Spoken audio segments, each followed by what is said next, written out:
that way, you guys will know. Yeah. Well, red alert. The producer's here. Bobby Lee. These millionaires don't know what Prime is. Yeah. You know what I mean? What are these lowly people drinking? You know, something like Dog Man, right? And I have no dog in the fight, so to speak.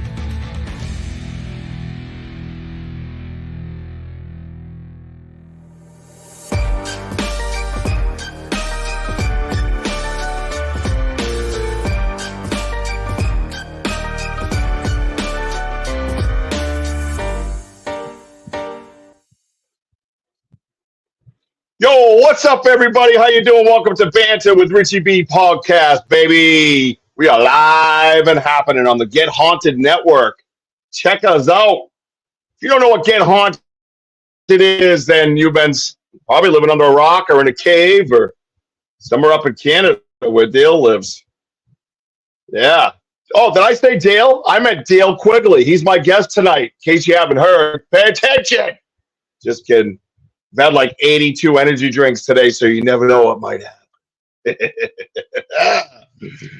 So, hey, check it out, man. Obviously, Dale Quigley is my guest tonight, our guest tonight, because I have a co-host. In case you haven't paid attention, sheesh, it's this guy right here, Squirtle. Nah, just kidding. It's really not. I'm just glad I got Squirtle. I love Squirtle. I don't know why I like that stupid thing. So, let's bring Squirrel to the stage. Let's get it going. Boom! Yeah. How are y'all doing today? Oh God, what are you doing? You all right? Good Lord, guy. Put down the coffee. Dude, I don't know. You woke me up from a nap and I'm erupted. I'm ready to rock and roll. I got it. It's okay. Yeah, you're awake. Listen, we've been, ever since we set up, just so you know, I'm going to do a disclaimer right now. Ever since I set up the new studio, I've been having trouble. As you know, we've been testing different internets, things like that. So if I go out, Wojo's going to run the show. I'll be back. That's all I can say. I don't know what else to say. I'm trying, man. I got a kick-ass friggin' studio. I know that. Look at the dude behind me, man. Right? Look at that. That's the background on this ginormous green screen that I have.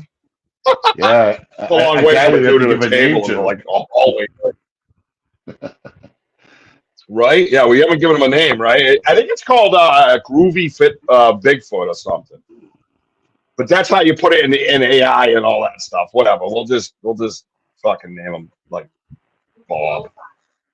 What's up, Bob? Bob. How do you spell your name? Bob the Bigfoot. Bob. You know what I mean? You know what I mean? Yeah, Bob. What is Maybe it? you should call him Dale. Groovy Lo-Fi Bigfoot? Oh, Groovy Lo-Fi. So we'll call him Lo-Fi. That's his name. Lo-Fi. Lo-Fi's in the heyday.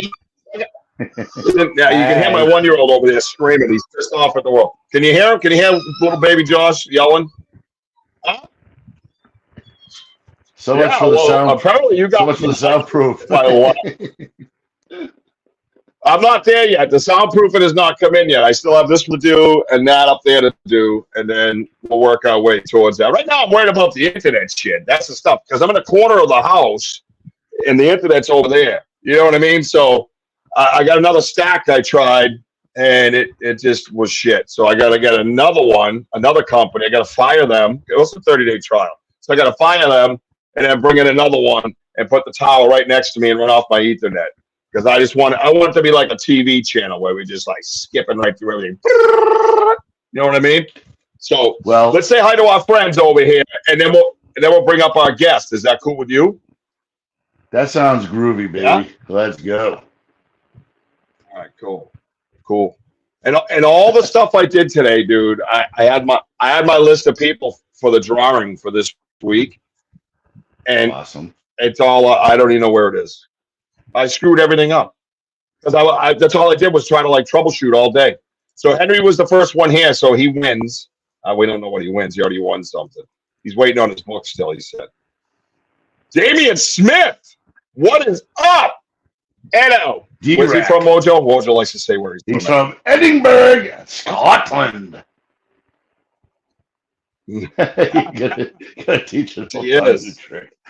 I'll tell you, watching his stuff, Yeah. man, he's been bringing it on his side of the world on Facebook. It's awesome. Hey, Oh Tim man, Foyle, that how you dude is doing, buddy? he's everywhere, dude. Yeah, Tinfoil likes it when it's Wojo time. So that Tinfoil's your boy. So Derek, hello, Derek. How you doing, Derek? Like and subscribe to the YouTube channel. Please like and subscribe to the YouTube channel. Thank you. Hey, Thank Bonnie, you. how If you you're new here, doing? like and subscribe to the YouTube channel. Wait, D Hoot's here. Yeah, hey, D The Hoot. D Hoot's in the hizzy. So yeah, so check out, right? Now we got Tinfoil just making up new names for our show. Right. So if I get kicked, it's Wojo. Yeah. Yeah. So Lo-Fi is his name, is the Bigfoot behind me. What's up, Lo-Fi? So a couple of things before we get rolling with our guest, okay? Tomorrow night we're looking to go out and do like a little dusk investigation, right? We're just gonna try to sample out some kind of towards the nighttime stuff.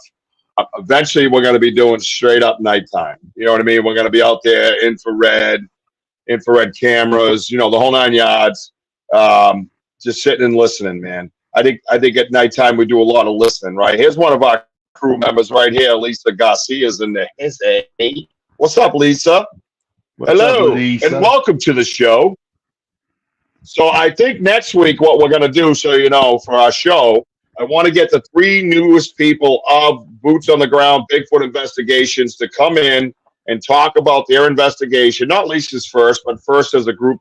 I know it's first with Swanee's, first with Barnard, and have them all come on the show and just tell you what they saw and what, unedited, their own version of what they saw with their own words. And just talk, She's watching from the woods in Plymouth, so she must be camping.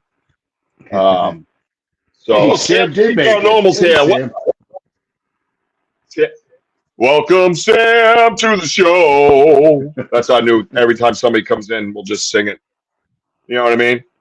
So Jenny Davis, hello, Jenny Davis. Hello, Jenny. We'll do that. She's on right? her way to New York. New York. Oh. Well, I'm sorry to hear that, Jenny. Sorry to hear You should that. be coming to Boston. Yes. Never mind New York. Yeah, smaller toilet. You should come to the smaller toilet, not the big toilet. You know what I mean? A toilet, nonetheless, James. If you're going upstate, you're good, right? Oh, Kerry Lynn's here. There she Everybody, is. Kerry Lynn Shellhorn is here. Hi, Kerry Make sure Lynn. you How like are and you? subscribe to her page. She's an incredible medium, and she has an amazing show that we will be on August 16th, I believe is the date, as I just shoot off the hip with it. Woo! Right? She's How'd an I do? absolute gift. Oh, we didn't sing it. Hello, Kerry Lynn. Welcome to the show. There we go. Welcome to the show with the Kerry There is no Lynn try, only Shellhorn. do. Oh, he throws. Yeah, I'll do this. I'll do the horrible singing. You're horribler. All right. Listen, we got Del Quigley here, and he has his the horrible alert, and he has his headset on like he's flying a plane, right? So we want to show that he doesn't just fly around. We want to reel him in and get him to land on the show because he's got hello Dale. You got a copy? L575659er. Something like that, all right? There we go. Looks So like you he's ready? You wearing a want to bring helmet from Dylan the or no? Calgary Stampeders. Where's your facial expression? Did you freeze or something? I know. I'm already going to have internet issues. I already can smell it. It's okay. It's the new moon. It's that moon. Where is he? Look at he's blacked out. Oh, there he is. There I am. Are you in a sandpiper? Am I in a Are you in a sandpiper? No. What are you flying, sir? I nothing Yeah, but a I think vision you're flying. jet. That's what I'd be flying as a vision jet. I think he's wearing a football Does your helmet internet from the reach Calgary outside? Stampeders. What's that? I think his internet. Oh, my internet Courtney's is here. fine. You- You're you're doing got all one of that these- Bigfoot experience going on. I'm telling you, yeah, it's always my fault. You ever notice that? It's always the show host's fault. Absolutely, That thing's brother. sick, man. Look at everybody. Hi, Dale. Hi. Look out. These are all the ladies. Hey, Dale. Dale's Hey. Richie, don't be jealous, man. Just accept the fact that I'm just a little bit more cuter than you are. Not by much. Just having to be on the screen between you and Wojo. It's like I have to give up looks to Wojo, though. He's prettier than I am. Richie, where is the pond? We've just beat ourselves up. I will not stand up. I'll tell you that much. So, Future Ghost Paranormal in New Jersey. Hello, everyone. Hey, hello, Future. How's that? Pretty good.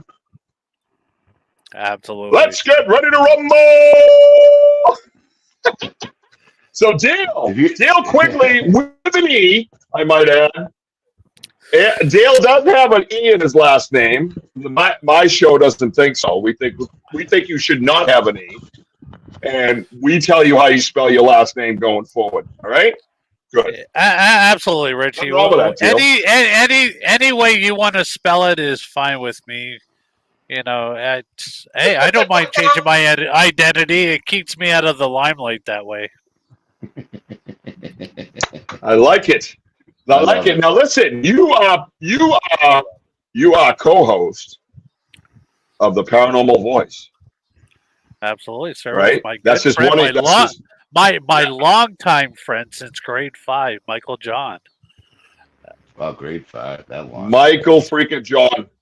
Hashtag grateful, blessed, thankful. Absolutely. Love you, Michael John. And every day I get to work alongside that guy, I am truly blessed. Yeah, Michael John's he's an awesome guy. Dude, we love him. Yep, and we had him on the show, and he was an outstanding guest as usual. Like, no surprise, right? Like, both of you guys are so experienced at this stuff, man. Well,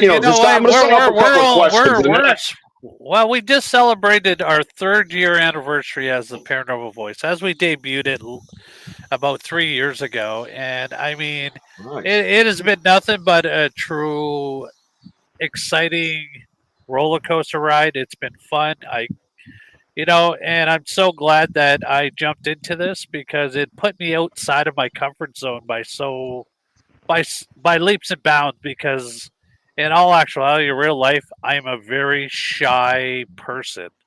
So putting myself in front of an audience worldwide was a very scary thing for me to do, because I'm just one of those people that go, what if people really don't want to hear what I have to say? But I'll tell you, it's been totally different. The reception, the people that I've met while doing this has been outstanding, and I'm truly blessed to be able to have some very dear friends, including the 2 gentlemen here on the screen, very much so. Like I said, the being part of the Get Haunted family was absolute blessing. Like I said, Rob and Sarah over there doing fantastic work. And, like I said, it's been an absolute journey, and I would not change it for the world, because sky's the limit. And like I said, we've been very blessed to be able to be on the paranormal circuit for the last 2.5 years. And I'll tell you, going to conventions and everything has been an absolute riot. Even though I struggle with it because I suffer from anxiety. So being in large crowds freaks the shit out of me. And but when I've got Michael John by my side, it makes it that much easier, because I piggyback off of his enthusiasm, his momentum.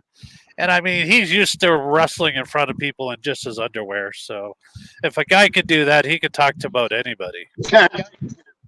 Well, Richie wears mosquitoes out in the woods, so we can all relate. But yeah, I mean, Michael John was a wrestler, and it must have been pretty cool to go to the matches and just cheer on your friend.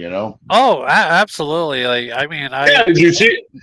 for years and years and years, it was always one of those. I always, it was kind of weird going to the shows and watching him do his thing and live out his passion and his dream of being a professional wrestler. So it was always exciting, and Mm. even to this day, like I mean, the community that we live in, like he is a big neighbor out here, so he can't go anywhere without people shouting out his name in public or wherever we go. It's like people, hey, look, it's Irish Bobby Clancy, and it's still cool to this day, and I'm so happy for him. And coming up August 31st, we have a new wrestling company that's coming through the area called NCG. Michael John's going to be a part of that show, so I'll be down there once again. Being a proud co-host and watching him, he's not going to be wrestling. Not that I know of, because he won't tell me what he's doing. But I really don't think he'll be wrestling. But he's going to be. He'll be a small part of. He'll be a part of the event, so it'll be nice to see people pay homage to him, because, like I said, around here the indie scene was pretty huge, and Michael John was actually a big name around here. There's a book that just came out, and he's actually a part of the chapter of this wrestling book about the history in Windsor here. Hey, Richie, Dale went to Money in the Bank. He got to see John Cena, our very own boy from Massachusetts. Well, he said he's retiring, but that's kind of cool up in Canada. Oh yeah. That was that. Me and my youngest son. That's our cool. thing. Look at Richie. You can't see me. It's really cool. Me and my son get to go around quite a bit and see all the different pay-per-views and stuff like that. That's something me and my youngest son have in common, is we're both big wrestling fans. I've been a wrestling fan since I was knee-high to a grasshopper. Awesome. Same here. And Richie's going to tell the internet people, knee-high to a grasshopper. Oh my God. I'm tired. It's weird because you guys are fine with each other, right? Am I the one having the issue? Because I'm having a little bit of a delay. You know what I mean? So yeah, that's I don't know. We'll see how it goes. Gio. So first of all, Mary Newbert, I just want to say I love you and happy birthday and happy wedding anniversary to you. Thank you so much for always supporting me. Yep. Oh, that girl, man. When I was reckless and on the streets. Yeah, Mary saved me many times, just so you all know. Let me see. Thank everybody you hear me much, okay? Mary, for saving our little check Richie. 1 2 check. Hey Russ, what's up, buddy? So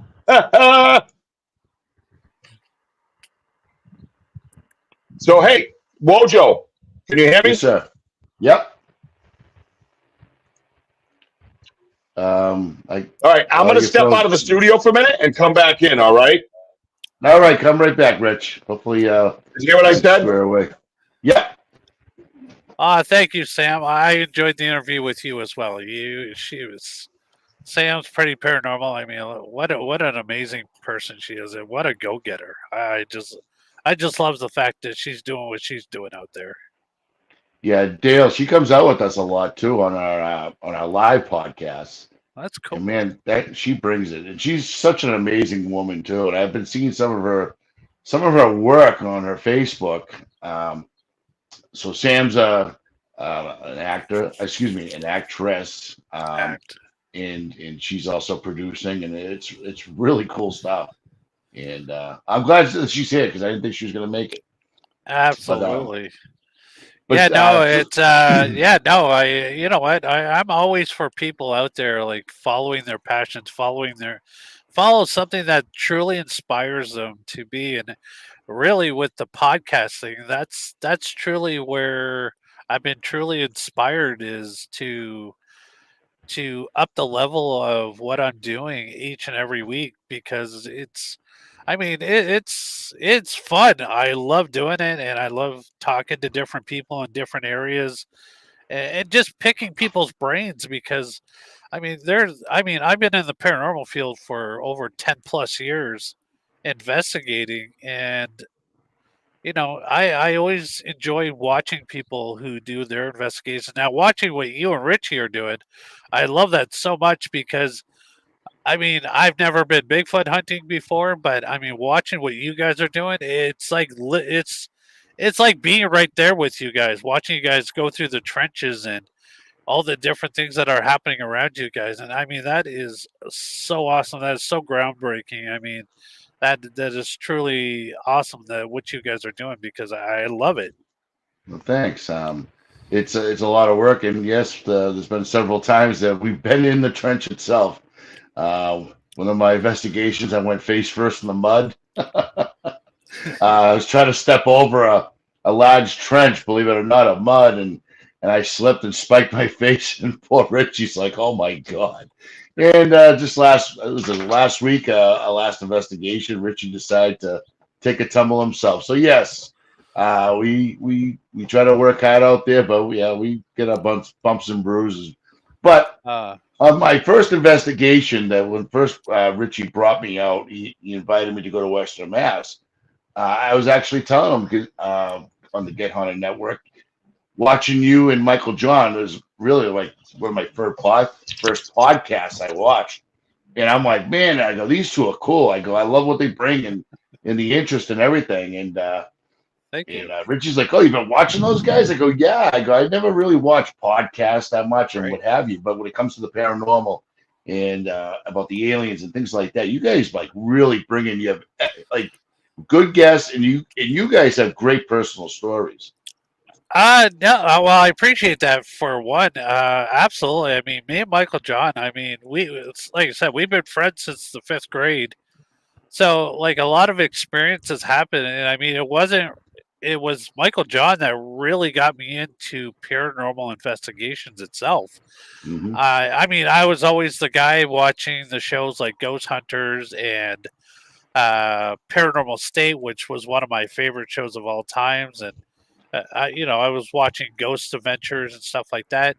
But yeah, no, it was always fun watching it on TV, and because of the things that happened to me when I was very very young, I never knew what like I saw these guys, but I never thought like normal people like myself did paranormal investigation. I just thought that was a TV thing. Right. And then Michael John one day just calls me up, and Michael John has always thought outside the box most of his life, and he calls me up one day and he's like, "Dude, you'll never guess what I'm doing." I was like, "Ooh, I don't know," because like I said, Michael John's always thinking outside the box, always doing something Yeah. different. And he Hmm. goes, "I'm a paranormal investigator." I was like, "What the hell is a paranormal investigator?"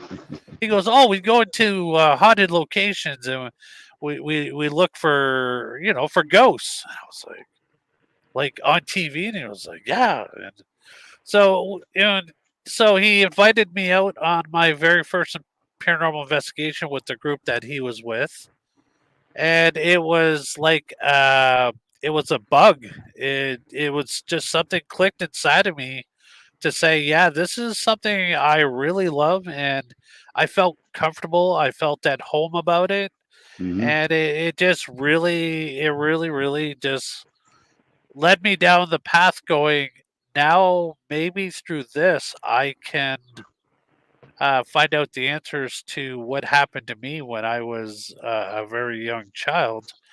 I could tell you the story real quick if you guys want to hear that. Absolutely. So when I was about 8 years old, I lost a family member, and I remember being in my room. I was in my bed, and it was very late at night. And it was like one of those, was I asleep? Was I not asleep? But anyways, this family member came to me, and I remember him standing in my doorway, and I was talking to him, and I'm like, "What are you doing here?" And he goes, "I've come to say goodbye." And I said, "Okay, well, where are you going?" He goes, "Well, I'm not sure." I said, "Okay." I said, "Are you ever coming back?" And he goes, "I don't know." And at that very moment, I remember him turning around and walking down this little hallway in the apartment that I was living with my mother.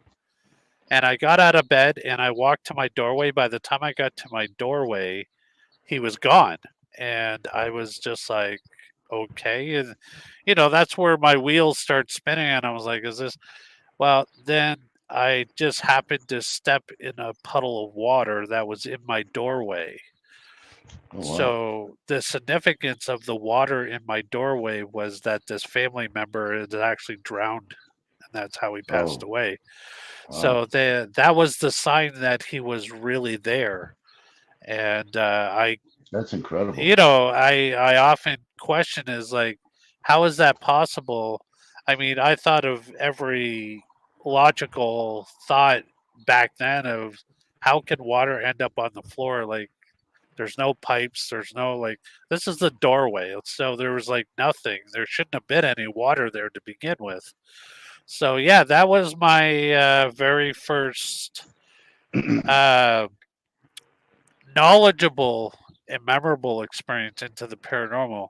Now, Right. moving all these years later, I've actually realized that even as a child, a young child, I remember seeing shadow figures in my bedroom, and this all came about I want to say about maybe 2 years ago now. A good friend of mine, of ours, me and Michael John, Mary Bassett, who works with MUFON, but she also works with people that have PTSD and all that. So she does regression sessions. So me and Michael John had something that happened to us a couple years ago now, and so we want. I kind of wanted to get back to find out what it was. So she agreed to put me in a regression, and through the regression, I remember seeing these figures in my room when I was a little kid. I couldn't see them; they were there, and she kind of helped me understand that this has been a part of my life a lot longer than the incident where I can actually remember the very first time that I Right. had an entity visit me, and it's just kind of the experiences of just snowballed from there, Yeah. and then the journeys, like I said, the journey to the paranormal, I really got into investigating every little place that would let me in through the doors. Every time I knew somebody was going on a ghost hunt, I was like, I always asked to be there because it would help me understand what it is that I deal with and go through. But I truly love my life. I'm very proud to say that I'm a weirdo, and I wear that with a badge of honor. I know Yes, at one sir. time, Me too. A weirdo. I know at one time being a weirdo was a bad thing, but now it's like being a weirdo is the greatest thing on earth. Dale, Well, quickly. to all the folks out there, just want you to know that we had technical difficulties, but coming back is the host of the show, Richie B. All right, Rich, welcome I back. guess I'm That was good. the part-time host apparently. So, but we'll deal with them on Monday morning. Oh, sorry. No, seriously. Two things. One, what type of entity did you experience when you went back? Was it male, female, light, dark, relative? Like, what do you remember that during doing that? The Like, the what the one type that I of had when I was a very young child, the shadows. No, they were actually, as far as I can remember, and what I've got out of my regression, they were a neutral gender. They weren't male or female. They were just shadows, and Yeah, I mean, I'm sure they were something, but they all looked the same to me, so it was hard to even determine what they were. even I with just going remember back. these small people in the dark just moving around and Yeah. always staring at me, and it was always one of those that made me feel uncomfortable. Yeah. Now, do you have you had that experience as you've grown into adulthood or teenager or anything like that? Oh, I get shadow people all the time. I get people that come through and try to visit me all the time and try to give me messages, and I welcome everything. every night before I go to bed, there's usually three things that I say. One, I welcome my ancestors to come in and give me any answers that I need to the questions that I have. Two, I always ask if there's anybody out there that needs some help.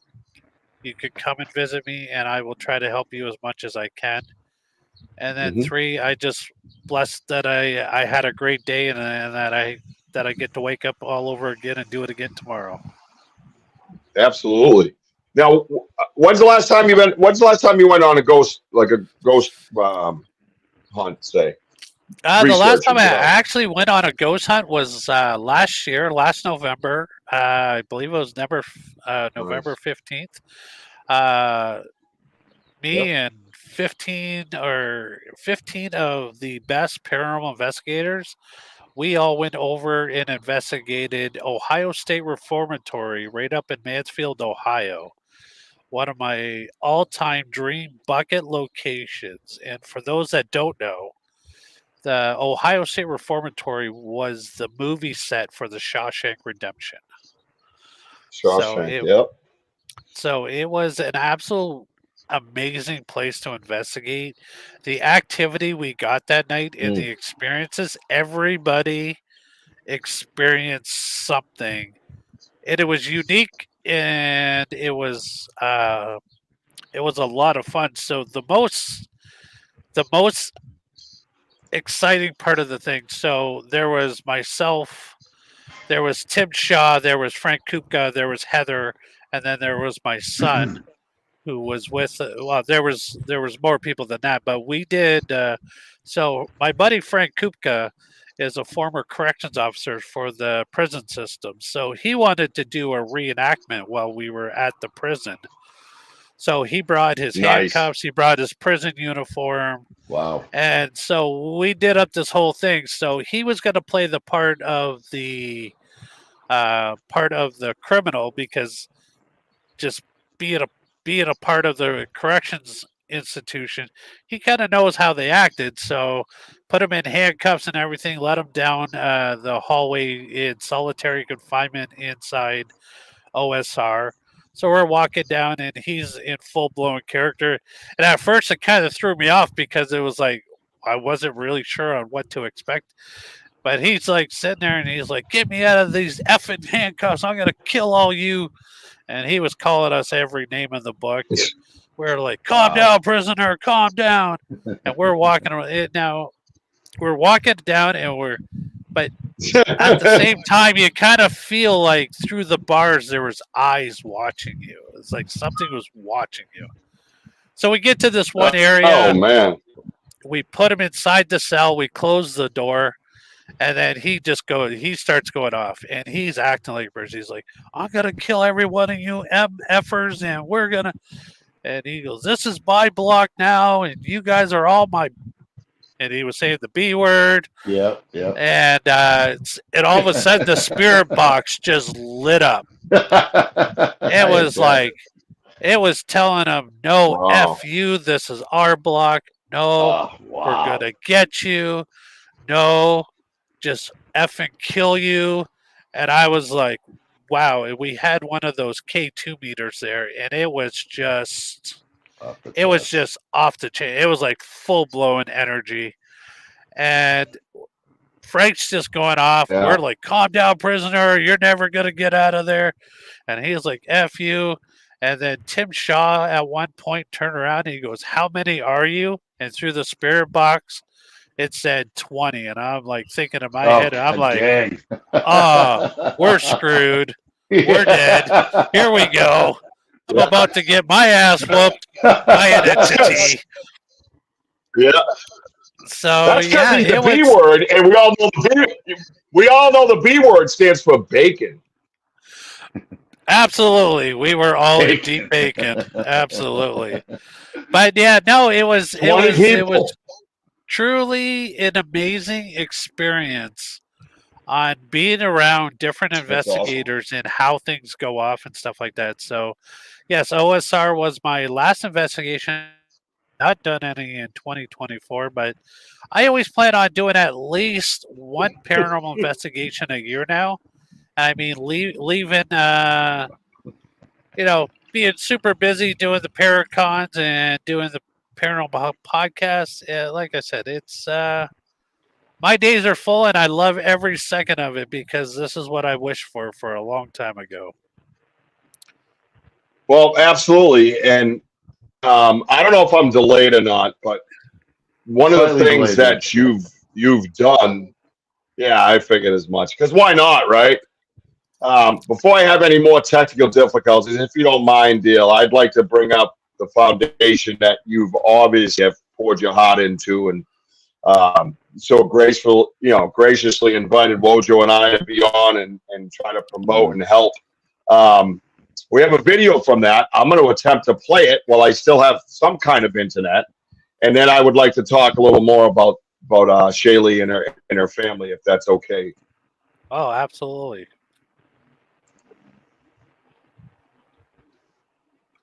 Can you hear me all right, Deal?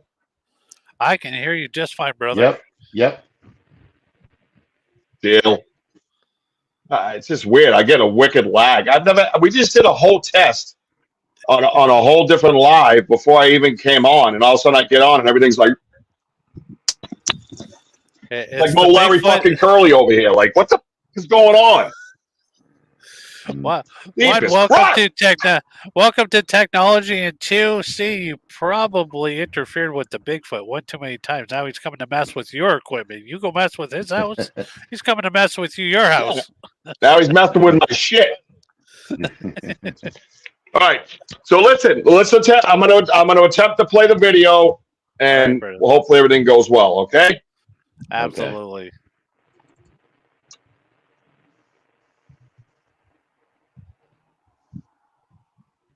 Hang on. Stand by.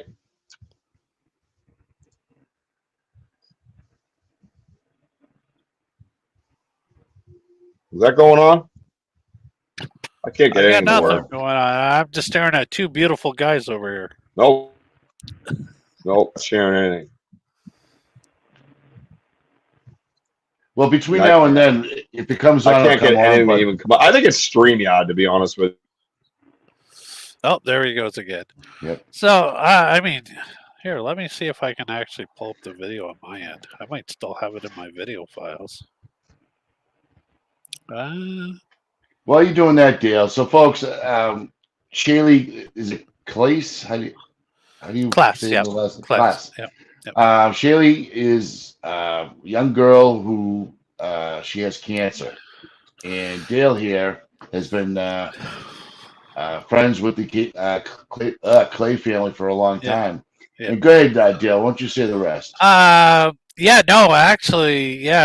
So Dan Class, who everybody knows is the owner of the Hinsdale House up there in Hinsdale, New York. Also, one of the investigators on the show Ghost Finders, seen on Paraflex.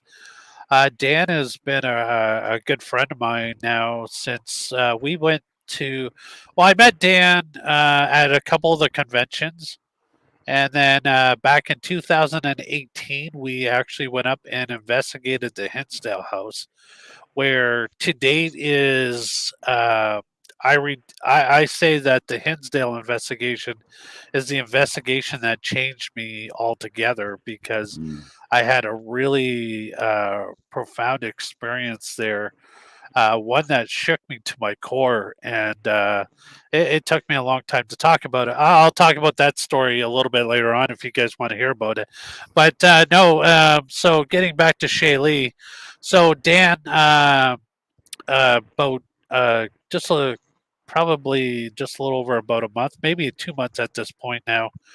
Got on to his socials and he announced to the world that his daughter, Shaylee, 13 years old, was dealing with, I think it's called osteosarcoma cancer, which is a type of bone cancer. Very, very, it's like any other cancer. It can be devastating. So when he got on live and he was telling everybody that his daughter was dealing with this, it made me sick to my stomach at first because here I am. I'm thinking like, how can a nice little girl like Shaylee have to deal with going through cancer? So, and then I started seeing a lot of paranormal teams out in the thing. They were starting to come together to do like paranormal investigations to raise money to help offset the cost of the cancer treatments that the family has to go through. Now, being in Canada, our obviously our healthcare system's a little bit different than the United States. Right. But just talking to some people over there, I kind of got a little bit of a tidbit of how much this could actually cost. And Yeah. so, with people coming together to do fundraisings for Dan, and then there was a GoFundMe page that was started. I kind of felt like, everything about me and how cancer has affected me and my family. I said I had to do something, so I kind of went to bed. And in my vision, it came to me to do like I remember back in the days of the Jerry Lewis telethon Yeah. during Easter time and doing it was so I that kind of kicked into my head, and so I reached out to Bill Fort, the producer of KGRA, where you can find our show also is on KGRA. Uh, um, I talked to Bill and I said, Bill, I've got this idea and I just wonder if KGRA would be interested in being a part of this. And when I told him the story about Shaylee and Dan and everything, he goes, absolutely. He goes, what do you need me to do? I said, I'm just looking for some time on the network to bring together some paranormal people. I'm going to reach out to as many paranormal people that I know out in the community. I said there's a lot of great people. I think if we all come together, we can we can do something for this All right. this 13-year-old girl. And he goes, absolutely. So I started to put out messages. I started to everybody that I know. And the response was an overwhelming yes. And it came together quite easily because, like I said, everybody seemed to be on board and with helping this fantastic 13-year-old girl fight her fight and to know that she is not alone, that she has a whole community behind her to help her kick this thing in the ass because it is Amen. devastating. And as a parent as well, Yeah. Yeah. like talking to Dan a few times, like I said, just as a parent, feeling so helpless, not knowing what you can do for your child when they're fighting, but you have to be strong for them. So Yeah. it was a natural fit. I was so blessed that so many amazing people came together. I mean, you and Richie came on. I had Sarah, and Rob from Get Haunted on, and I'll tell you, as well as I had Jeff Belanger, who was the researcher for every single episode of Ghost Adventures, come on. Yeah. Yeah. Jeff and I are good friends as well, and then I had Dustin Perry. And time out. Jeff Belanger is of the Bridgewater Triangle fame as well, correct? He Is that the possibly same could guy? be. He does live in Massachusetts, so I mean it's very well. He's probably very knowledgeable of the Bridgewater Yeah. Triangle as well. And all right, I'm gonna look up. And Dustin, you said as well, was there? Dustin Perry, who is from Ghost Hunters, originally from Ghost Hunters International. He is known as the paranormal rock star. I love Dustin to death. He is the most inspiring guy that I have the opportunity to follow and get to talk to and call him a very good friend myself. Mhm. He is just truly amazing for people that don't know Dustin. Like, you got to see this guy speak because he's absolutely amazing. And of course, the highlight of the whole thing was having, of course, Dan Class being a part of it. But we had Andrea Perrin and Exie, Bruce, Suzanne Smith, and of course we all love Andrea so much. And it was so amazing to have her come out and be a part of this, and to share her energy into everything we were doing. Like I said, it was an absolute honor, and I was very thankful that Dan was also on board of this going on. And like I said, he's been truly feeling the love and the support of the paranormal community. And then so I reached out to Rob Stakowitz, and Rob has always blown me away with the videos that he puts together for different events that Get Haunted does. And I asked him, I'm like, I said, Rob, by any chance, is there any way you could do this video for this 13-year-old girl that's been diagnosed with cancer? Right. And he goes, absolutely. And what he came up with, he sent it to me, job. and I have it. I was bawling like a little girl, and every time I see it, I bawl because it is so beautifully put together. Rob Stakowitz did an amazing job. Yeah, you did. And yeah, I love that video. It is so, it's filled with so much energy and emotion, and I'm so glad that it came out the way that it did. But I had no doubts, because whatever Rob does and puts his mind to, he comes out and it's spectacular. Absolutely, and I have that video here. And Jeff is definitely the one that I'm thinking of. He has Weird Massachusetts, a few other things about the New England area, and then I know he contributed to the Bridgewater Triangle in numerous ways. I've seen him on little shorts as far as like different channels and stuff goes. But Nice. But if you don't mind, if you have your tissues ready, Deal, I would love that video that Rob made, and that you requested for him to make. You're a magical human and doing wonderful things for the family. And so we're going to play the video if everybody just kind of sits back and just takes it, okay? Absolutely.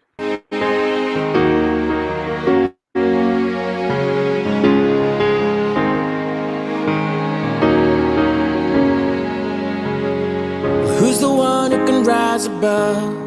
Take a chance, do it all for love and no regrets.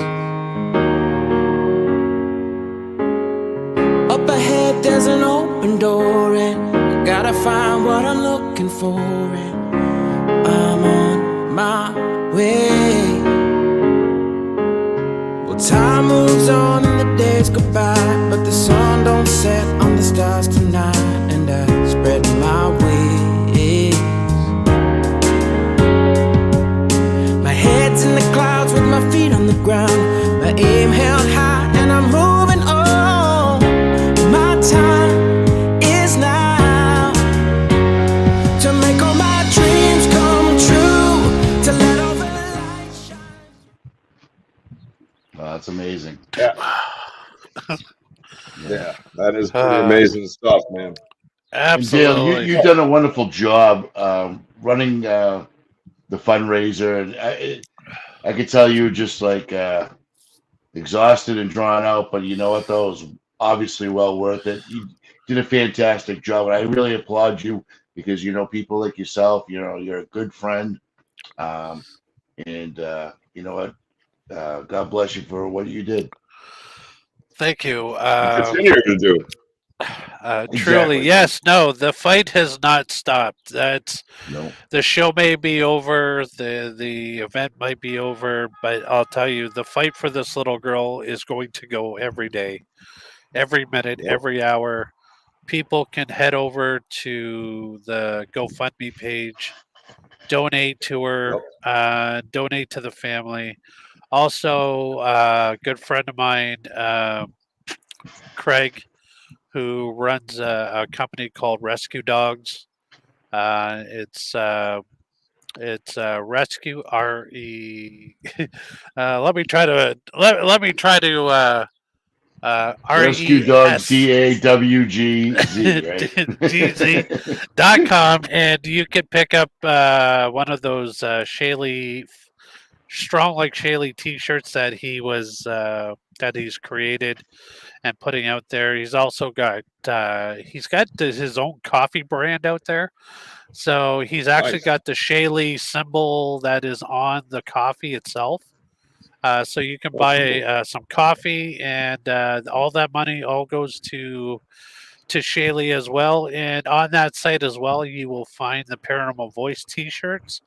And as of right now, we told Craig that every time he sells one of our Paranormal Voice T-shirts, that all that money goes to the Class family, and we want to just keep up the fight. Shaylee Outstanding. is a strong little girl.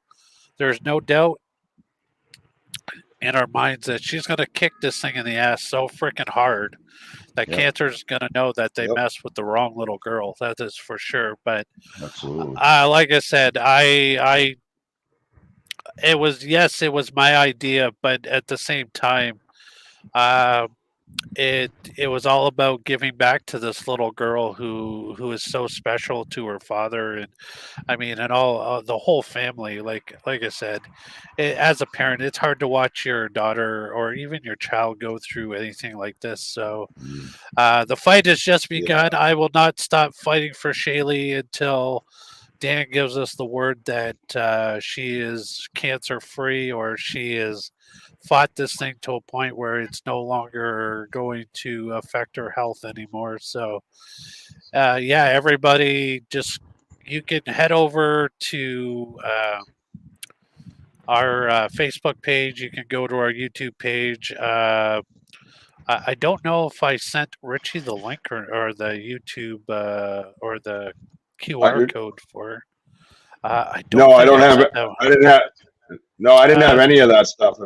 You could take your time and put it up right in the comments. I think if you copy. I was kind of Actually, I looking just for put it it on now. the screen there. I don't. Do you see it on your screen there, Richie? Oh, wait. Yeah, there we go. Yep, there it is. Here we go. Check it out, baby. So yeah, so this Check it is so out. yeah. If everybody wants to take a quick second, take a screenshot of this. Take a minute. Take your phones out. Put your cameras up to it. This will take you right to the Yes. GoFundMe page, and please donate to Shaylee and the Class family. And most importantly, just send out a lot of love and a lot of positive vibes her way as she goes through her chemotherapy. Like I said, Dan posts so go over to Dan Class on the Facebook page. That is KLAES and Daniel, and he updates everybody every day of her progress and what she's going through, good days, bad days. And you just get to see just how special this little girl is. And like I said, as for myself, I know what cancer did to my family, and I grew up with a father and a good friend of his who every year when I was growing up used to do Christmas for the cancer kids, and they used to buy Christmas presents for the cancer kids as well as all the siblings. And I used to see just how special that was. So, in a way, doing what we did here with Shaylee and KGRA to put this event together. And like I said, it might not be the last one. Like I said, if this is an ongoing thing, we might just have to just do another telethon. And I mean, we did very well. I think over the 6 hour period, I think we raised just a little over around $2,000 for her. Nice. I don't know how many T-shirts was sold, but I know the T-shirts have been flying off the shelves. So yeah, go over to rescue-dogs. That's DAWGZ.com and pick yourself up a Shaylee T-shirt. And when you do get it, we ask everybody, please post it on your social medias and tag the Paranormal Voice in it, or tag myself or Michael John, and so that we can see it. And this way here, we can post it on our walls as well. So this way, Shaylee can still see everybody who is supporting her around the community and around the world. And like I said, I'm just truly blessed that I have amazing friends in the paranormal community, people who came together, even a couple of cancer survivors themselves, like MJ Dixon, very beautiful paranormal investigator from the UK, great lady I call my friend very deeply, who was basically told that she was going to die, and she chose to fight, and she's still here with us today. And it just goes to show you that, you know, fighting will help, and just know that you should not give up.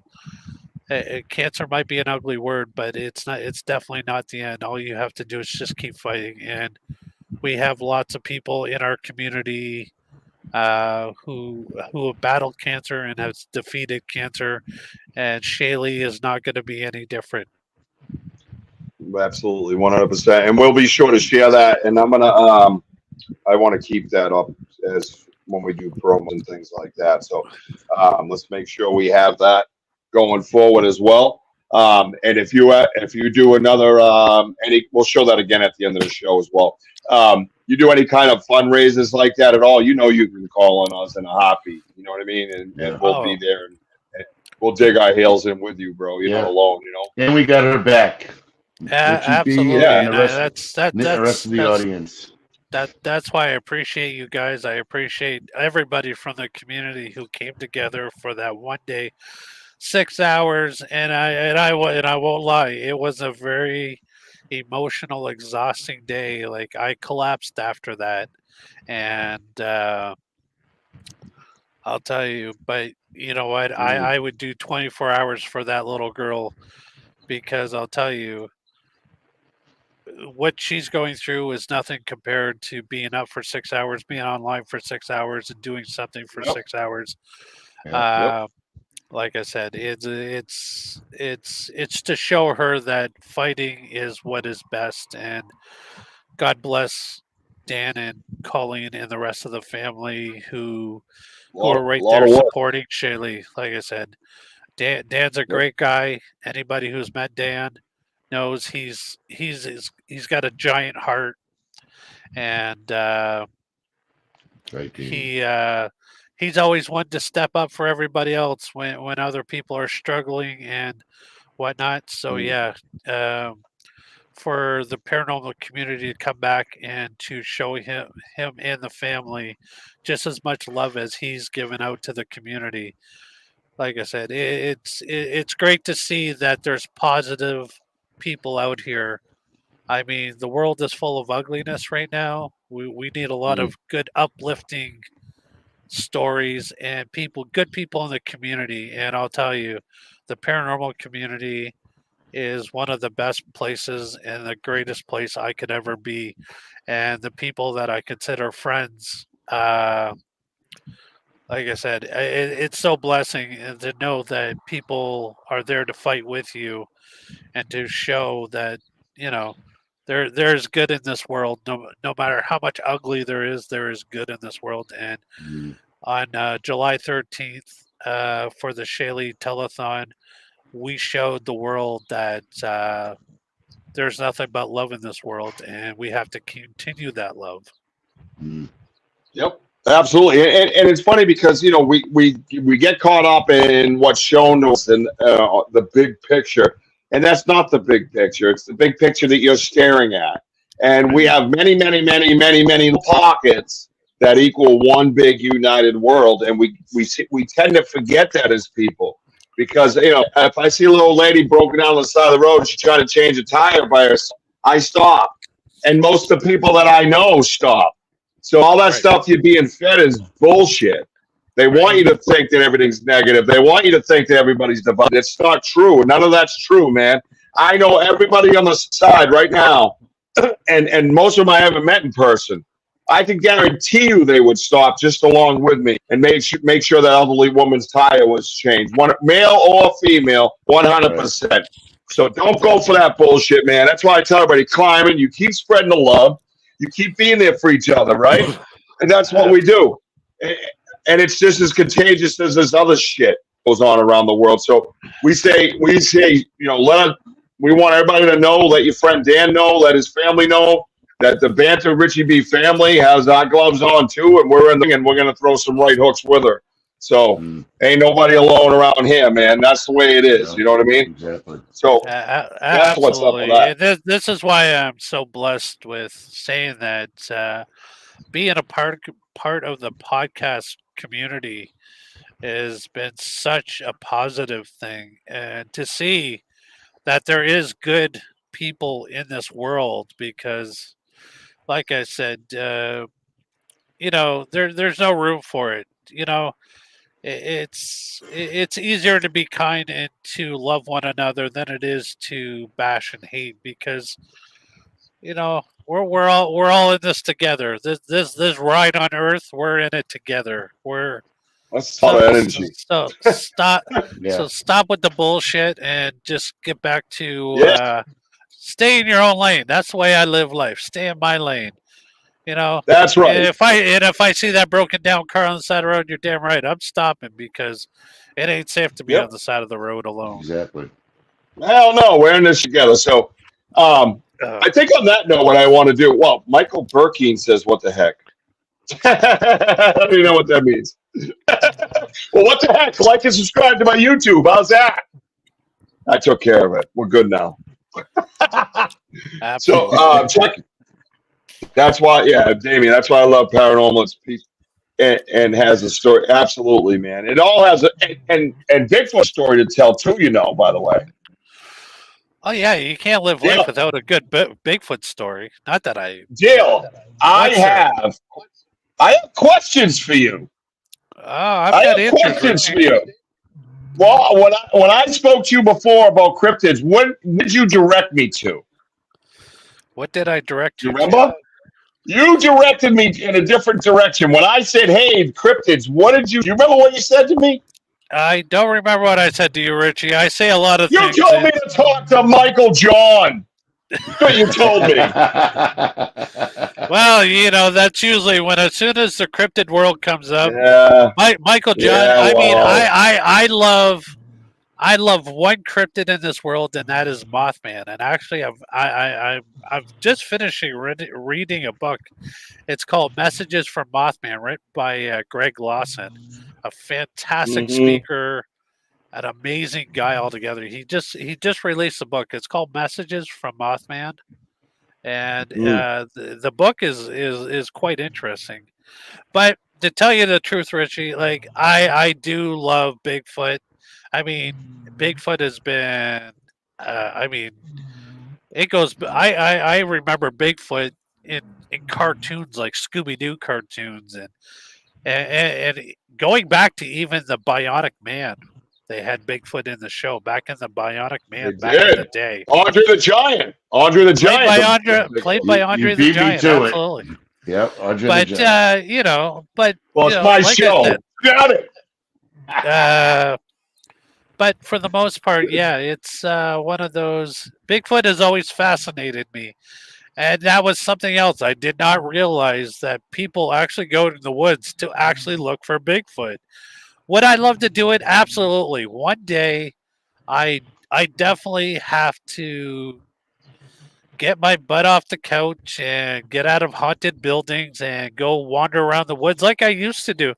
Now, I'll tell you a kind of a funny story, and this just popped into my mind recently, was that I remember, I don't know if Michael John would actually remember this, but I remember we were both in cadets together, and we went on the survival weekend, and this was out in the middle of the cold. Now, I remember we were hunkered down in our tents. We had to make man-made shelters because we were survival. We weren't allowed to bring regular tents. We had a tarp. And I remember waking up in the middle of the night, and I remember something standing just outside of our tent, and I remember it. See, I don't know why, but all of a sudden I remembered this. But I remember somebody out there, and I was trying to be quiet because I was thinking, well, what if it's like a sergeant or somebody who's trying to make sure we're asleep? Right. But I'm thinking it's too damn cold out there to be standing outside of somebody's tent. Hmm. And this was up in an area. It's called Ipperwash, Ontario, and but I remember that. I actually now I have to sit down and talk to Michael John about that if he actually, because he was in my bunk with me. So Really? So who's dog? Who's dog been snoring on my show?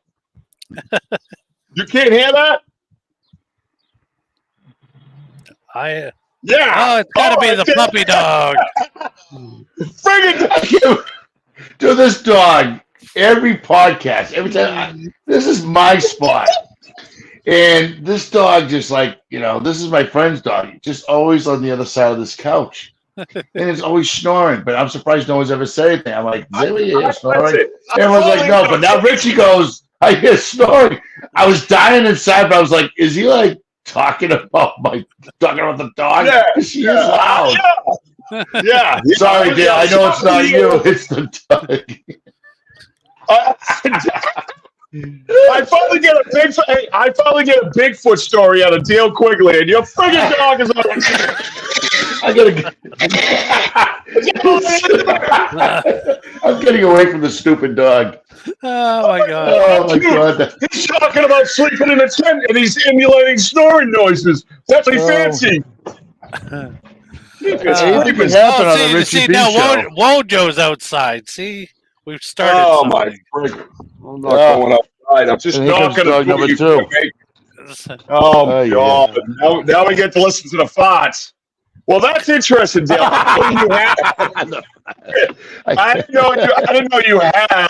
didn't know you had any kind of a Bigfoot story. Richie, it is quite amazing since I've actually started diving down into my subconscious mind and trying to remember things that have happened to me over my lifetime. And every time I kind of get into a deep meditation and think about something, experiences come back to me. And I just remembered that. And I remember that person standing or something standing outside of our tent or shelter, I should say, because it wasn't really a tent. But I always remember that. So now I have to kind of. How old were you? How old were you when this happened? So I was in cadets. So I was. I would say I was I was definitely a teenager. Yeah. So you're in your teens, and you guys are bunked out, and you got a top tent made up, and there's a creature, something standing over you. I mean, it'd be a weird. I mean, it could be anything else. What time in the morning? What time of night you think this? Midnight, 1 o'clock. This would have probably been around. I would say anywhere between probably 11 at night and I would say maybe 2 o'clock in the morning. Did it make any noise? I could hear like a heavy. I remember hearing like a heavy deep breath, like somebody was just after they've run a marathon or something. But if anybody's ever heard like a bear just breathe, it kind of sounds. Yeah. It sounded something similar to that. Yeah, I go Bigfoot with Wojo. I hear bear breathe all the time. Trust me. I mean, I'm just saying. I mean, if we're gonna compare things, to be fair, you know what I mean?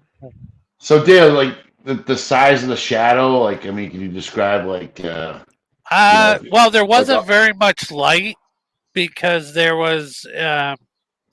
We were out in the middle of the woods, so there was the only light we would have had was the light from the moon. So I really couldn't see shadow, but it just, I had a very weird vibe off of it. Like Yeah. that's why I was kind of trying to stay quiet and Strange not energy. say anything.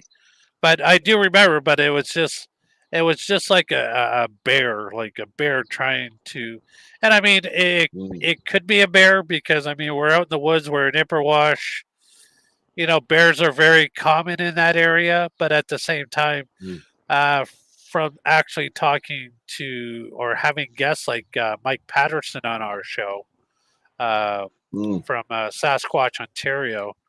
I mean, there's a lot of Bigfoot sightings up and around that area, so it's like anything is possible. I don't know 100% because, like I said, it was so pitch dark out there that, but it was so cold at the same time because we were that weekend. It was like in the negative temperature range. Like we were probably at like a -10.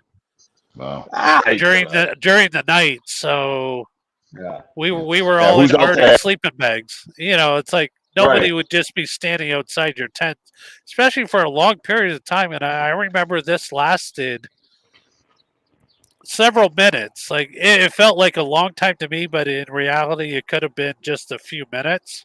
Right. But like I said, you would think they would listen and then move on to do, but. You know, and back then I never even thought about it waking up the next morning if I should have looked around the tent for footprints. But I just woke up the next morning and the only thing I could think of is run to the closest outhouse so I could pee. Not me. I'm just peeing. So some of the things that we've been out lately for, we've been in this area that's been very hot where we've gotten this print here. My first clumpy ass print, but it's still my first.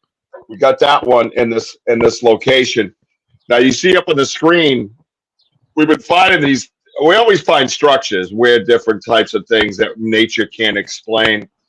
And that's the thing I always like to bring up. And now, but my new thing on my show is whether you're paranormal, card reader, dream interpreter, medium, psychic, I don't care. I want to bring some Bigfoot stuff into your life because I want to inspire those hiking boots to get thrown on, you know? So this particular area here that you see on the screen is local to this print and this heel. This just a heel. The rest is just spread out me trying to get more evidence, but see the size of that hail, dude? Wow. That's as big as your head, Richie.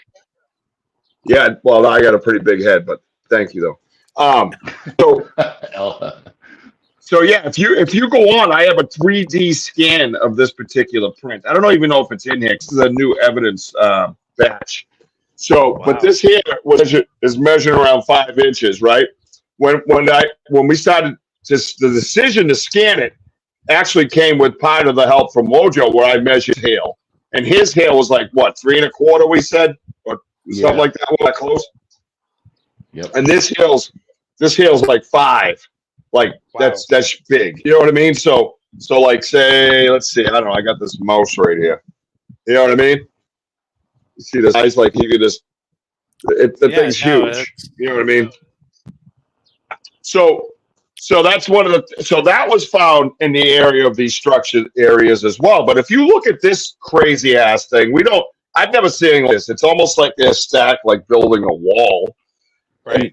And you see all the loose stuff that's kind of holding them in place. But the key to the picture, and a lot of people don't realize that, the key to this picture is behind it. There's nothing wrong with those woods.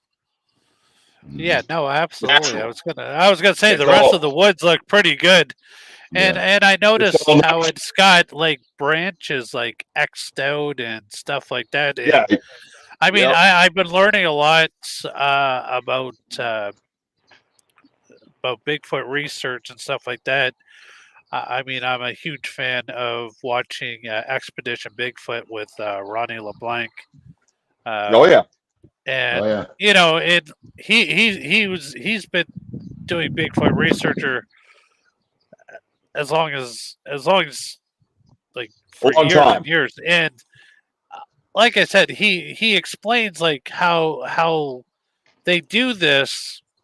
It's like a warning symbol, or it's like areas to let people know like you shouldn't be going in there, and this is how people are and why not build a wall, because that seems to keep people out, but people would look It's the at first time that, I've and seen that. that is To be absolutely fair. amazing though. Yeah, to be fair, this is the first time I've ever seen anything like this. And we just found this really with Steve and Lisa and the new Boots on the Ground Bigfoot crew. And this one's different, man. I don't know. It was very weird. And I think they mean a bunch of different things. You know what I mean? So to me, that's a funnel with a spot of yeah. So right. Well, there's a lot of that too, Henry, and that's one of the things we find is a lot of like different corrals, we call them, where they're shaped like arrows, and there's always deer scat along them. But the trees are up off the ground a little bit, like waist high, so to speak, right? And they walk down, and then they have to stop and think, and then boom, you know what I mean? So a lot of these have to do with gathering game. So it's not just about what they make. There's a lot of stay outs. I'll give you an example. That typically would mean stay out, right? Right. So like don't, so what do me and Wojo do? We go in.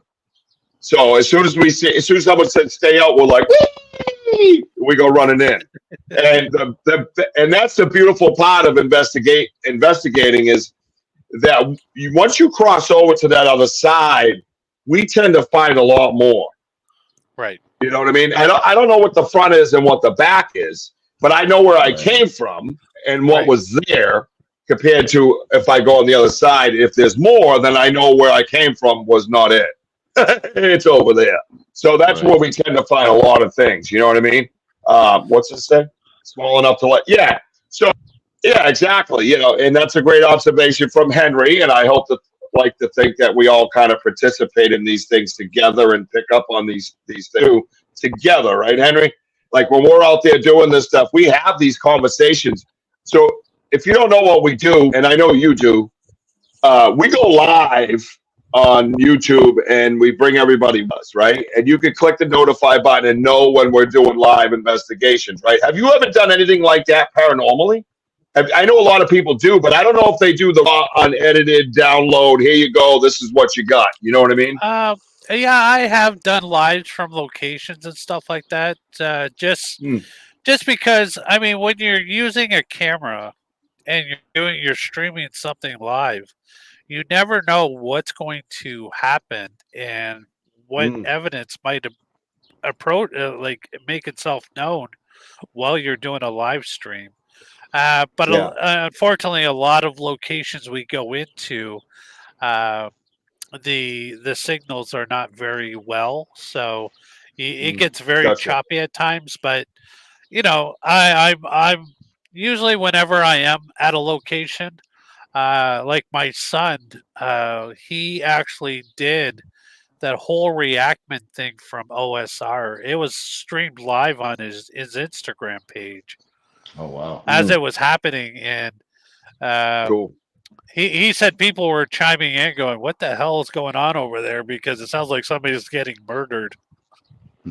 Yeah, no. One of our investigations, we had the hoops. The whoops in the background. We did, and Sam's Pretty Paranormal was there. Yep. And people from the audience heard that. Oh, go ahead, Rich. No, she had heard.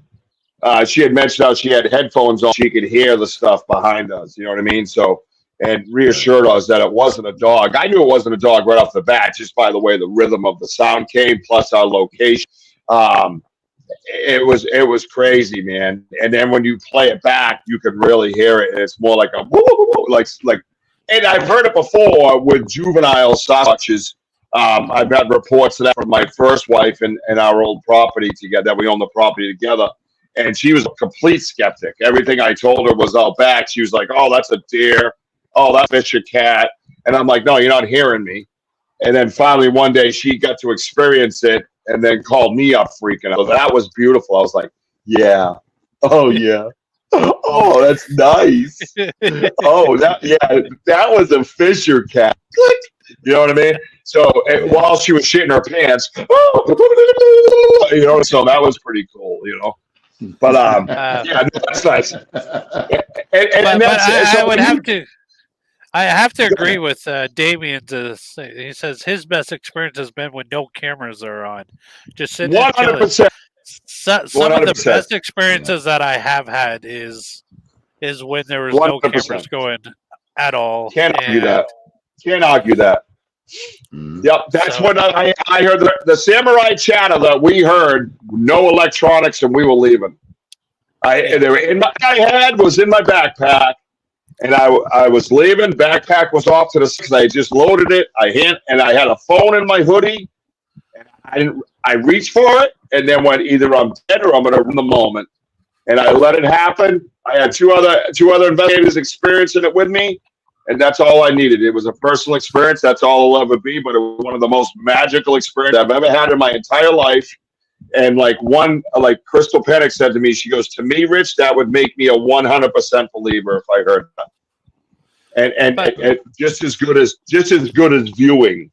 Do you know what I mean? Like seeing one. Absolutely. But I truly believe, and this is something that I live by, is some of the most best evidence happens right with no cameras on, but I think those are experiences were just made for you, and these are the types 100%. of things they were never meant to be recorded. They were not meant to be heard or seen by too many people.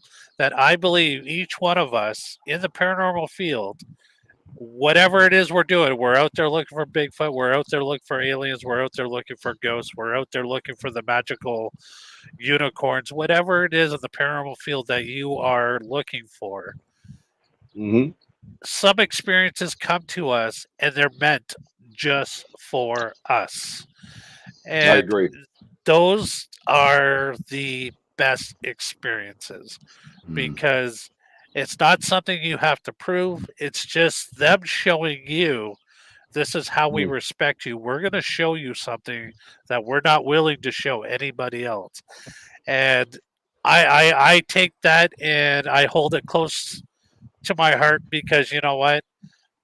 Every experience is different. Everybody experiences everything different. You could have a room full of people. A paranormal experience can happen and everybody will still have a different experience, even though you're all in the same room together. Oh, 100%. And I've been part of that because remember, I come from the paranormal community. That's where I came from. And when I investigate, I use paranormal tactics, tactics, however you want to say them, based to validate stuff like that, Yep. I'm looking for Britney Spears in her prime. I don't know. Yeah, talk to your therapist, Ron. Oh, God. Good luck, Ronald. But no, I've done that as well. You say I believe in that, and a lot of the experiences I've had, and one of the biggest things I've been saying, I've been trying to explain to people because it's like the paranormal world, and you know this. We used to take a picture, right? And I know orbs are controversial, but I've gotten a lot of things out of them. So I've been taking a picture in the cemetery. We took a picture of an orb. I said, "Hey, I got something on the screen." Someone grabbed the EVP recorder. I know it's that area. We started recording. We started asking questions. We got an EVP that said, "Get out." And it was very angry manner. You know what I mean? And we did. We got together. We did a prayer circle, St. Michael the Archangel. My niece's husband said to me, thought I was being funny and was like, "Yeah, funny, Uncle Rich." I was like, "What are you talking about?" He said, "Grab my ass, I'm like, "I didn't grab your ass, you weirdo. We're in a friggin' circle. I'm not going to grab ass in a spiritual circle. I know my place, Sure enough, we got home and he was scratched from the back down past his butt cheek to his hamstring area. So my point is, we saw the orb in the screen. We did the EVP. We did the circle and had a physical response, right? So now I brought that into Bigfooting. So this area here, we find the footprint, right? 75 feet from the footprint, what goes wandering off and what we deem as natural shells that have been made into shelters for the big guy, right? Well, out in front of those shelters, now 75 feet from the footprints, the shelters, out in front of the shelter, I look down and I find a shattered, broken, what I assume to be a deer leg. It is shattered. This thing is fractured all the way down. It is broken, sheared off. And as Henry said, communicating with our crew, it's like, hey, check that thing for bone marrow. Empty, no bone marrow, gone. So what they believe is that they pick it out and they eat it, basically. So now that heel was found when we went back right next to one of the shelters. Yeah. Right. So now I have 1, 2, the heel, 3, and then what we deem as a shelter now makes it more valid because we found all these other pieces of evidence. You put it together and you have a better piece of evidence, right? Yep. Right. So, but I walk up to somebody now and I go, "Wow, in this area here, I found this X, and then I found this, and then we found this, and then we found that, and then we found this, and then we found that." Well, guess what? Now we could have a conversation to even the naysayers. You know what I mean? Same with. Absolutely. I mean, it's what you guys are out there doing, and doing all the legwork. I mean, these are experiences that you guys have, and it's hard to deny when you find shattered bones. Like, what are shattered bones doing out in the middle of the woods? I mean, animals that died, but their bones don't shatter when they die. Right. Of Well, we don't have animals here that. We don't have animals here that just break bones at. We might have an occasional bear that ends up on the news because they're like, oh, little Yo's running across the Smith's yard again. That's what it is. People want to say, oh, you have bear down there. No, you don't. No, you don't. Don't lie. Stop lying. Stop. That's bullshit. There's like 1, 2, and everybody's like, oh, he's so cute. You just let him live his life. You know what I mean? Like that's the Facebook crap. Not like when you go up to New Hampshire and it's like a way of life because you got to stop when you go up to the backyard because there's bear running around everywhere. That ain't what we have here. And I've never heard of a bear just shattering bones and sucking marrow out of it. All right? I don't get it. In more than one area too, Dale. Too. That's the thing. We're finding bones in different spots. And just to add the number to Richie, will be number 3. We found another footprint in those huts. Mm-hmm. Yeah. And 4, in the 4th one, Correct. we're still finding deer going through that through that area after seeing bones, after seeing